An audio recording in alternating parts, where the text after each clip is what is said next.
Thanks for watching Afternoon Live. A woman's body needs time to recover after pregnancy, and it can be frustrating to feel like you just don't look like yourself anymore. Here with support, we welcome Chiropractic Physician Dr. Jewell. So nice to see you. Thank you for having me. So today we're specifically talking about this very long word, diastasis recti. Correct. Close enough? Yep, that's right. Tell us what it is and how it happens. Yeah, absolutely. So a lot of people don't realize a diastasis is very similar in nature to a hernia. It involves the same tissue, the same type of injury. A hernia is essentially just a tear in that tissue, that linea alba, and I actually brought a little model to show you. So imagine my hands here are our abdominal muscles. This red is the linea alba tissue. So during pregnancy creates the perfect storm, right? Belly grows, this tissue stretches, our muscles come apart. And then ideally, when baby's born, it all comes back together. A hernia is a tear in this tissue.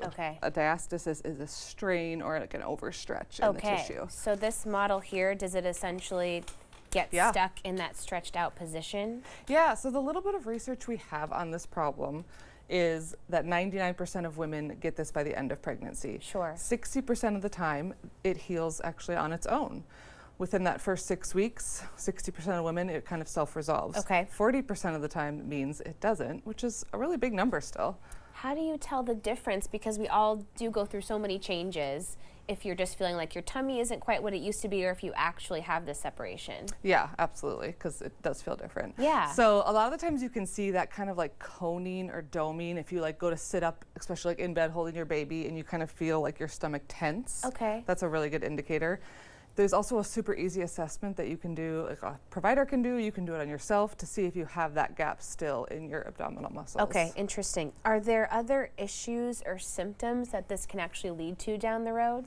Yeah, I mean, sometimes it is asymptomatic and it's mostly cosmetic, but sometimes it can really contribute to things like bloating, indigestion, chronic low back pain, even things like prolapse and incontinence down the road, because it compromises the integrity of our core. And so just over time, that can cause problems. Well, that's no fun. Yeah, yeah. What should we do to either prevent it or fix it if you do feel like you're dealing with this? Yeah, it's such an easy, you have to do the work, but easy in the fact that you can do it at home. With really simple PT, like real rehabilitative core exercises. And that also will prevent that eventual tear/hernia, at which point then they will do surgery on it. They will even sometimes do surgery if your gap is really significant. So an average gap is about 2 finger widths. A typical separation is 3 to 4. If you have up to 8 finger widths, that's where they will do surgery, and they essentially just stitch you up like they would if you had a hernia.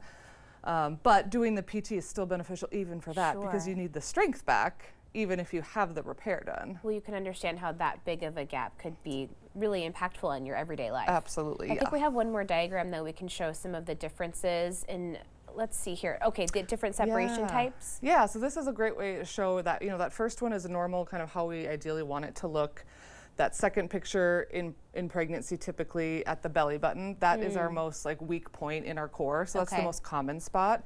But as you can see, it can happen towards the bottom, it can happen just at the top, it can happen the whole way down. So it is also important to kind of get someone to check where it is, not just how big it is. Oh, yeah. So is it helpful to keep doing core exercises during pregnancy as long as you're exercising safely? Absolutely. It's actually really great. And I find, in our clinic that actually kind of puts you into that. It just kind of resolves. You are doing something because you're doing it in pregnancy, but it's much easier to recover postpartum when you've done it during the pregnancy. When you mentioned that, yes, sometimes it can be a surgical actual fix that you'll end up needing. What would that process be like beyond just initially reaching out for some help and questions?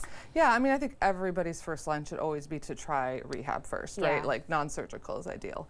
If you do that and you're still having symptoms, it's not getting better, then you'd go in for that consult. You could start with your PCP, but an orthopedic surgeon would be the person you would see for it. Will certain exercises actually make this worse? If you feel like, I just need to get my core back in shape, could you actually be doing more damage if you don't realize kind of what's going on underneath? Yeah, and that's the scary part, right? Because you're trying to do it.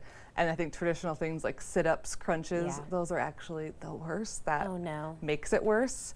So my general rule of thumb is things that keep your core in neutral. So things like planks, like lunges, squats, even though that doesn't feel super just core specific, it's actually a really good core exercise. Okay. And then things that compress you, like sit-ups, crunches, those are generally for me a no-no in regards to a diastasis. We have to unlearn all those things, because don't you feel like, okay, I want to get back in business, let me do my sit-ups like I learned in gym class all those years ago. They were so popular in the 90s, yes. So yeah, I think that's why it's great. I think it should really be standard of care that everybody just gets this assessed, gets taught these basics, because if we catch it early, it is relatively simple to fix, and it can save you a lot of issues and pain down the road. Are people surprised when they do get some help in PT and they recover and they go, wow, I didn't realize how much this was impacting me? Yeah, and I think they're also surprised to see that significant change of like, oh wow, yeah, I felt it and now it's way smaller. Yeah, and like, it did work. Awesome. What about things on the market like you can wear around your tummy post-pregnancy? Is that something to ask your provider about first? Yeah, I mean, I don't think they're a blanket thing that everybody needs, but they can absolutely help things from getting worse. Okay. They're not going to fix this problem because they're not going to make your muscles work, but they could definitely help it from getting worse, and like while you're recovering especially. Just some mild support. Yeah, yeah. Okay. Lots of things to consider. Thank you so much. Of course. Great to chat with you. Okay, we'll have more information on our website at katu.com. We'll be right back with more Afternoon Live right after this.